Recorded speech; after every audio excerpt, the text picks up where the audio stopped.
Senhoras e senhores, muito boa noite. Sejam todos muito bem-vindos a esse sábado no Lar Espírita Maria de Nazaré. Bem-vindos para que possamos discutir, refletir sobre o Espiritismo, que é uma filosofia de uma ciência que trata da natureza, da origem e do destino dos espíritos, bem como as suas relações com o mundo corporal. Filosofia de uma ciência adquirida no século XIX, organizada, fundamentada e fundada por Allan Kardec, com base em fenômenos estranhos que ocorriam na sociedade de Paris no século XIX, que ficou conhecido na história como o fenômeno das mesas girantes. Essa filosofia dessa ciência ficou fundamentada em 23 obras, 23 livros, dos quais nós, os espíritas e também os simpatizantes da doutrina espírita, conhecemos mais de perto 5 deles. Primeiro, o Livro dos Espíritos, que contém os fundamentos da filosofia espírita. Segundo, o Livro dos Médiuns, que contém os fundamentos da ciência espírita. O Evangelho segundo o Espiritismo, que tem os fundamentos da moral espírita. Depois, o Céu e o Inferno e a Gênese. Mas nós podemos nos perguntar, mas afinal de contas, o que é que a filosofia de uma ciência, que é o Espiritismo, tem a ver com os nossos sofrimentos?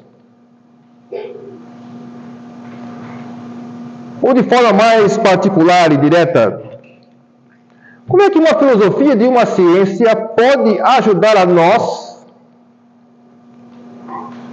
a superar as nossas dificuldades e os nossos sofrimentos? A nós, não é mesmo? Que desde sempre fomos moldados, nós somos educados a sempre sufocar os nossos sentimentos, sempre a sufocar os nossos conteúdos internos. Se nós puxarmos a memória, talvez no passado, talvez na infância, quando nós nos sentíamos tristes, nós talvez tenhamos voltado aos nossos pais e perguntado, né, pai, eu tenho um sentimento, estou triste, e talvez nossos pais devessem ter nos respondido, não, meu filho, vai trabalhar, vai te ocupar, isso aí passa. Às vezes, nas ofensas que os outros nos fizeram, nós fomos procurar nos outros um conselho, talvez uma palavra, um princípio, e os outros talvez nos dissessem a mesma coisa, nada, isso aí não se preocupa, isso aí vai passar, isso aí não... A nós, que sempre nos foi dado como premissa na sociedade que nós nunca podemos desfalecer, nunca devemos enfraquecer, mas que nós hoje chegamos ao centro espírita desfalecidos, enfraquecidos, exaustos, exauridos. De que forma uma filosofia de uma ciência no século XIX pode nos ajudar a superar os nossos problemas e as nossas dificuldades?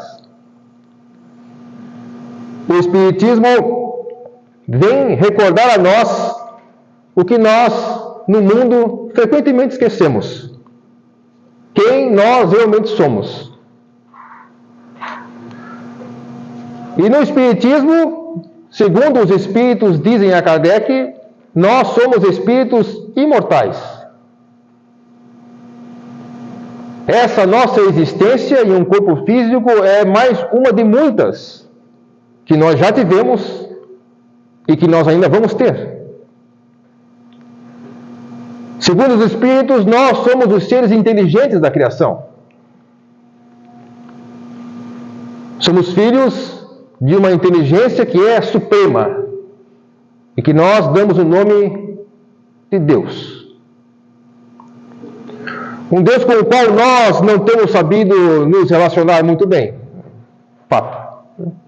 Seja por desconhecer como fazê-lo, seja por não se interessar como fazê-lo. Na pergunta de número 659 do Livro dos Espíritos, Kardec pergunta aos Espíritos: qual o caráter geral da prece? Ao que os Espíritos respondem: a prece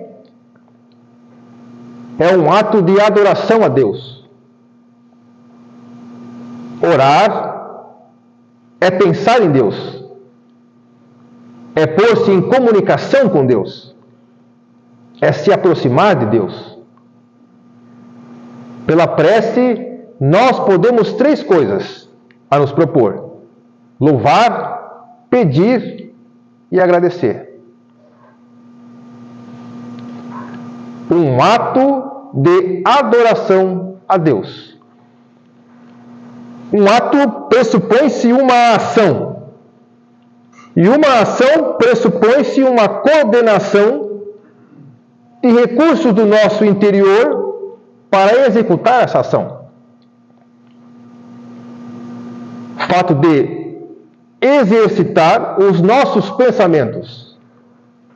Orar a Deus é pensar nele. Lembrando que em filosofia, pensamento é tudo o que ocorre no mundo íntimo da alma. É tudo o que ocorre dentro do nosso íntimo. Sentimentos, a razão, a vontade, os desejos, tudo isso é pensamento. Então o que os Espíritos dizem é que orar é um ato de dirigir os nossos pensamentos, que sejam a nossa razão, os nossos sentimentos, as nossas emoções, os nossos desejos, a nossa vontade, a Deus.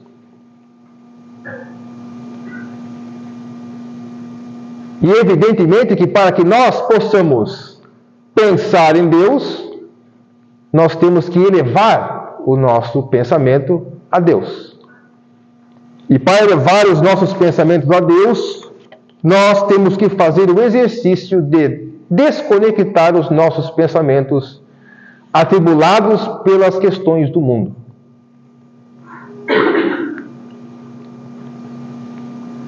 Para pôr-se em comunicação com Deus, poucos requisitos têm que ser atendidos. E esses requisitos já foram esclarecidos por Jesus, à época em que vivia, mas foram mais claramente trazidos à discussão no Evangelho segundo o Espiritismo, no capítulo 27, no capítulo Pedis e Obtereis. Quando Kardec observa na doutrina de Jesus que, para pôr-se em comunicação com Ele, o primeiro quesito básico é orar em secreto. Isso Jesus já dizia à época, porque à época de Jesus era muito comum orar em praça pública. Orar nas praças, orar nos templos, orar na frente de todos, para demonstrar a todos que estávamos seguindo a lei. A lei que prescrevia orar a Deus. E o que Jesus dizia à época era que o indispensável para a eficácia da prece é que orássemos em secreto, sozinhos. Por quê? Porque sozinho nós podemos nos recolher ao nosso íntimo. Quando nós nos recolhemos ao nosso íntimo, se desprendendo do mundo externo, nós voltamos a ser espíritos. Nós conseguimos atravessar os nossos pensamentos atribulados, as nossas emoções, os nossos sentimentos, e chegar ao íntimo mesmo de cada um de nós. Agora, uma observação interessante, que a época de Jesus não tinha, e que hoje é uma desvantagem. Nós conseguimos criar mais um excesso na nossa vida, que é o uso do telefone celular. Nós nunca mais estamos sozinhos. nunca mais nos recolhemos. Já nós não recolhíamos antes.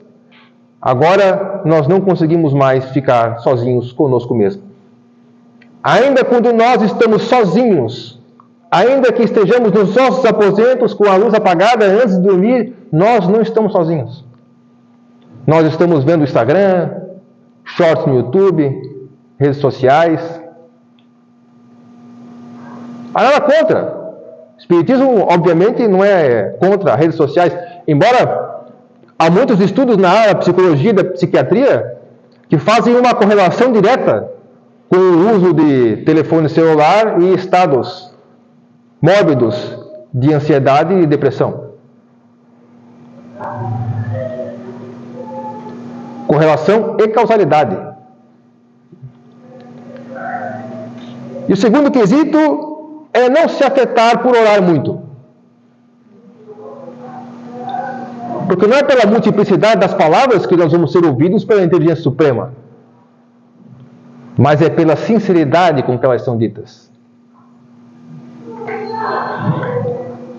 A essa questão me recorda um exemplo, uma passagem da vida de Maria Teresa de Calcutá, ganhadora do Prêmio Nobel da Paz do século XX, missionária da caridade na cidade de Calcutá, na Índia, quando frequentemente perguntavam a ela sobre a questão da prece, porque ela era reconhecida por ter uma fé bastante fervorosa, uma jovem se acerca perto de Maria Teresa e diz: Maria Teresa, o que é que a senhora diz a Deus quando faz preces? E ela respondeu de um jeito muito simples: eu não falo nada, minha filha, eu só escuto a Deus. E talvez porque a jovem ficasse mais impressionada pela Maria Teresa estar falando aquilo, perguntou surpresa: mas Maria Teresa, o que é que Deus lhe fala? Eu não falo nada, minha filha, só me ouve.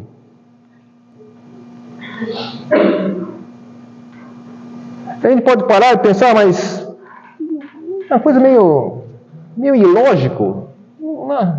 Como é que a pessoa vai falar a Deus e não fala nada, e Deus também não fala, só escuta? É porque justamente essa é a questão. É a sinceridade do ato de adoração que vale, que conta. Não é pela multiplicidade das palavras, ou pelas dificuldades, pela complexidade das palavras, que Deus escuta uma prece. Mas é a sinceridade que nós temos no coração quando nós vamos dirigir o nosso pensamento à inteligência suprema.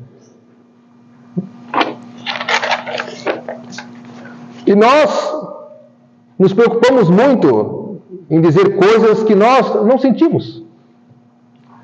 Às vezes, por cumprir um dever, aqueles de nós que têm já o dever, de alguma forma, têm o hábito da prece, arraigado como uma espécie de um dever, quer dizer, todo dia, em determinada hora do dia, faz uma prece.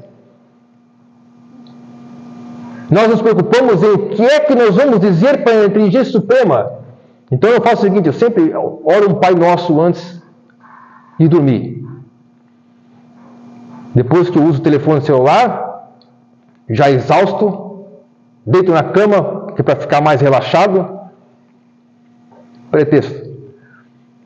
E oro um Pai Nosso. Pai nosso que está no céu, santificado seja o vosso nome. Não termina a prece. Nossa prece se perdeu. Por quê? Porque o coração não está ali.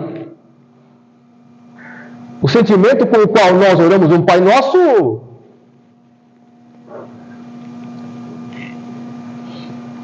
pode não corresponder às palavras. É muito diferente de orar o mesmo Pai Nosso mergulhando nas palavras que estão sendo ditas. Seja feita a vossa vontade, assim na terra como no céu. A vontade divina, que é soberanamente justa e boa, é essa vontade que Jesus se refere na prece dominical. Mas nós nos preocupamos muito em dizer, e essa questão da maneira como orar, nas instruções dos Espíritos, do capítulo 27 do Evangelho segundo o Espiritismo, pedis e obtereis, o Espírito chamado Vemonô discorre acerca dessa maneira com que nós oramos. E ele começa com uma provocação muito interessante, muito atual, muito nossa. Ele diz, quase todos vós orais, mas quão poucos os que sabem orar. Quer dizer, quase todos nós oramos, mas quão poucos de nós sabem orar, sabem tirar proveito desse ato de adoração à inteligência suprema. Ele fala, o que importa ao Senhor as frases que maquinalmente articulais umas às outras, fazendo disso um hábito, um dever que cumpris e que vos pesa como qualquer outro dever? Alguns de nós vieram trazidos hoje ao centro espírita pelo amor. O amor da esposa, ou o amor do esposo, num simples ato direto, de caridade. Você vai ao centro espírita comigo. E aí veio, cumprir o dever de amar até que a morte os separe. 30 minutos para ouvir a palestra. Um pesado dever. É assim que nós cumprimos os nossos deveres. Sempre que devemos, é difícil. Se nós tomamos a prece como um dever, ela não é diferente. Essa é a questão que Vemonô traz. Que importa as palavras que maquinalmente dirigis à vossa inteligência suprema? Diz ainda Vemonô, em vossa prece, a vossa prece deve contar o pedido das graças que necessitais, mas que necessitais em realidade. Mais uma vez a questão da sinceridade. Nós nos preocupamos com o que vamos dizer a Deus, sem nem mesmo realmente percebermos se é o que nós queremos dizer a Deus. Afinal de contas, Deus nos conhece muito melhor do que nós mesmos. Porque nós conhecemos um pouco de nós mesmos nos contextos do dia a dia. Agora, Deus nos conhece desde a origem.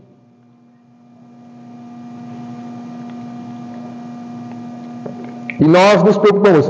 E é interessante que Vemonô vai dizer, inútil, portanto, é pedir à inteligência suprema que vos abrevie as provas, que vos dê alegrias e riquezas.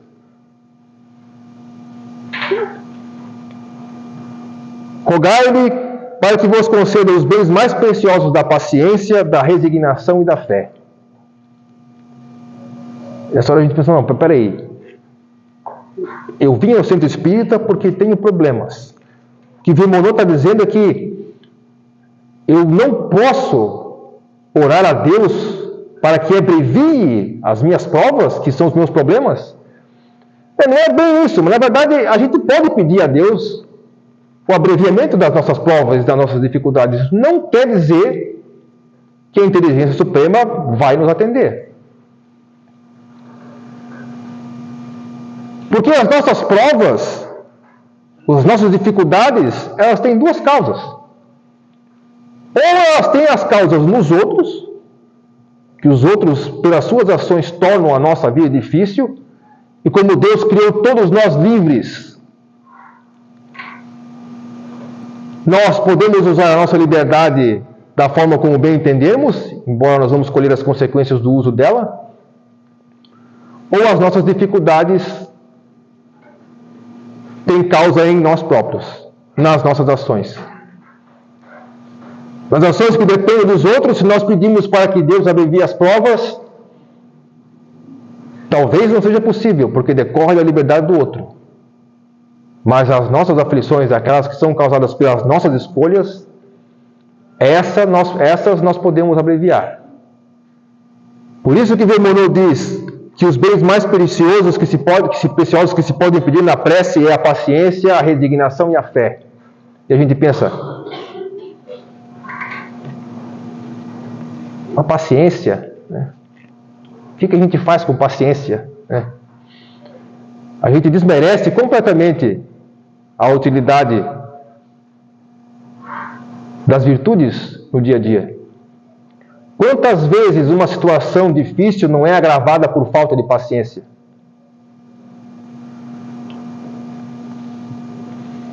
Quantas vezes uma situação difícil não é agravada por falta de tolerância?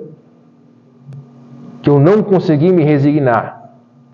Quantas vezes nós não conseguimos fazer o que é o certo ou fazer o bem aos outros por falta de fé, por falta de confiança? Às vezes, amar o próximo, muitas vezes amar o próximo como a nós mesmos, exige de nós a fé, exige de nós confiança no bem e no amor.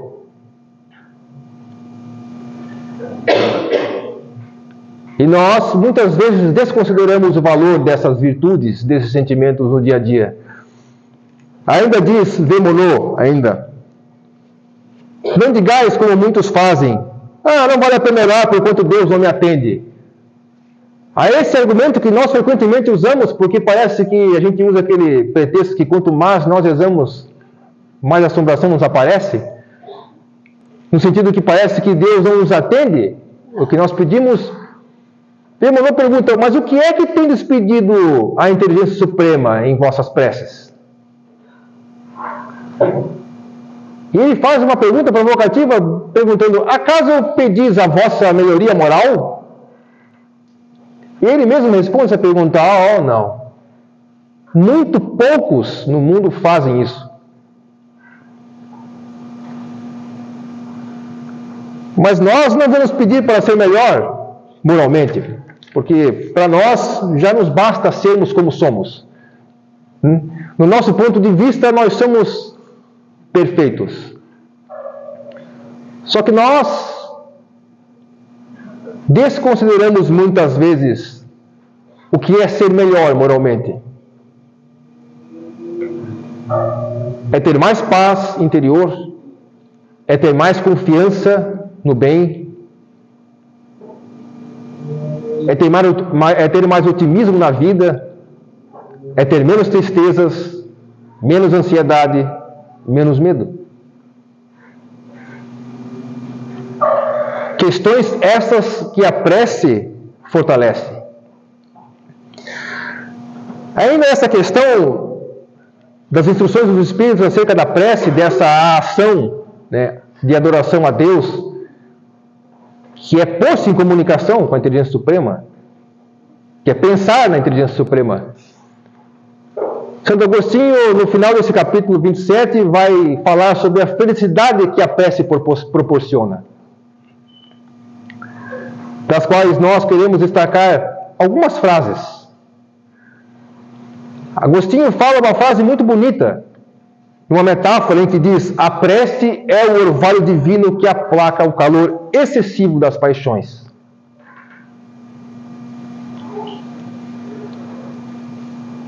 O que isso significa? Orvalho divino que aplaca o calor excessivo das paixões. As paixões não são as paixões como nós conhecemos no vulgar do termo, As pessoas se apaixonam umas pelas outras e... Não. As paixões no Espiritismo são os sentimentos inferiores que nós ainda cultivamos. A raiva, o ciúme, a inveja, a ambição. Tristezas, as ansiedades, as angústias. Só quem passou e sente o que é ter a raiva sendo consumida dentro de nós, sabe o que é esse sentimento. Só quem sofreu o ciúme sabe o que é esse sentimento. O que a gente faz? A gente acha que o fato de nós extravasarmos a nossa raiva vai fazer ela passar. A gente sabe que não faz. No acesso de ciúme, eu extravaso todo esse sentimento na espécie de uma forma de angústia, no sentido de desejar que pare. E não para. E a gente sabe Não existe remédio contra a raiva, não existe remédio contra a tristeza, não existe remédio contra ciúme, não existe remédio contra a inveja. Por quê? Porque esse remédio é a prece. No pensamento de Agostinho, o orvalho divino que aplaca, aquieta, apazigua o calor excessivo das paixões. Por fim, Agostinho acrescenta: no recolhimento e na solidão estais com Deus. Reflitamos um pouco sobre essa frase. Lembramos de Madre Teresa de Calcutá na resposta: no recolhimento e na solidão estais com Deus. Veja que ele não diz nem que estamos na presença dos espíritos de luz, dos espíritos luminosos, dos nossos anjos da guarda. Mas Agostinho diz que nós estamos na presença da inteligência suprema.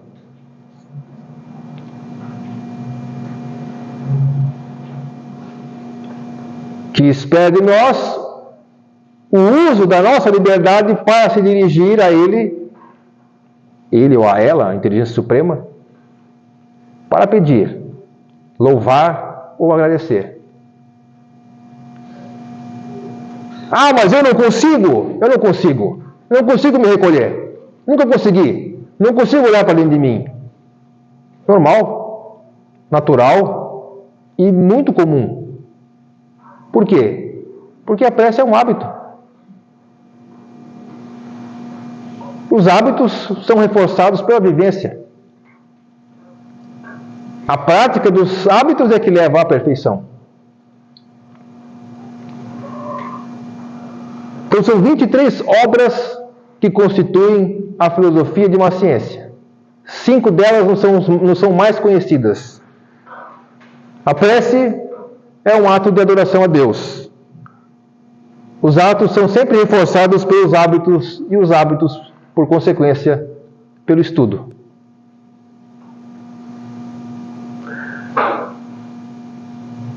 Porque é sempre bom e oportuno lembrar que o Consolador prometido por Jesus, que é o Espiritismo, veio à face da terra, mas veio na forma de livro. Significando que o trabalho por aprofundar o conhecimento sobre nós mesmos é nosso. É a cada um, segundo suas obras, nos dias de Jesus. E quão poucos de nós estudamos a nós mesmos e quão poucos de nós estudamos o Espiritismo.